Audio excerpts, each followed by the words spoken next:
Ezekiel 3. He said to me, Son of man, eat what you find, eat this scroll, and go, speak to the house of Israel. So I opened my mouth, and he caused me to eat the scroll.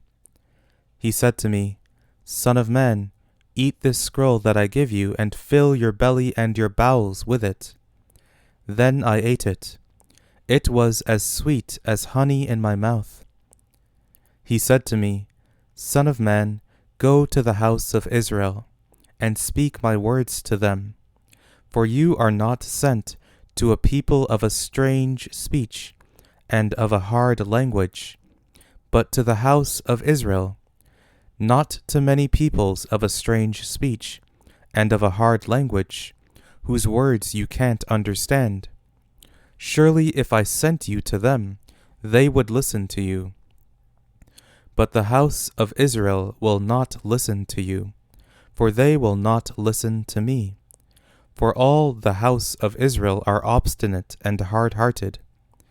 Behold, I have made your face hard against their faces, and your forehead hard against their foreheads. I have made your forehead as a diamond, harder than flint.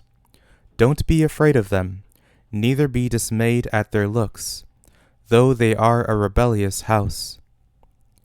Moreover he said to me, Son of man, receive in your heart, and hear with your ears, all my words that I speak to you. Go to them of the captivity, to the children of your people, and speak to them, and tell them, This is what the Lord Yahweh says, whether they will hear, or whether they will refuse. Then the Spirit lifted me up, and I heard behind me the voice of a great rushing, saying, Blessed be Yahweh's glory from his place. I heard the noise of the wings of the living creatures, as they touched one another, and the noise of the wheels beside them, even the noise of a great rushing. So the Spirit lifted me up, and took me away, and I went in bitterness, in the heat of my spirit, and Yahweh's hand was strong on me. Then I came to them of the captivity at Tel Aviv, who lived by the river Kibar, and to where they lived, and I sat there overwhelmed among them 7 days. At the end of 7 days, Yahweh's word came to me, saying, Son of man, I have made you a watchman to the house of Israel. Therefore hear the word from my mouth, and warn them from me. When I tell the wicked, You will surely die, and you give him no warning, nor speak to warn the wicked from his wicked way, to save his life, that wicked man will die in his iniquity.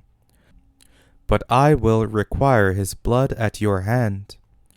Yet if you warn the wicked, and he doesn't turn from his wickedness, nor from his wicked way, he will die in his iniquity.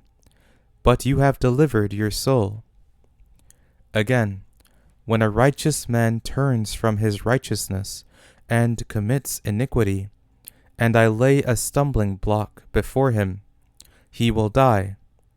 Because you have not given him warning, he will die in his sin, and his righteous deeds which he has done will not be remembered.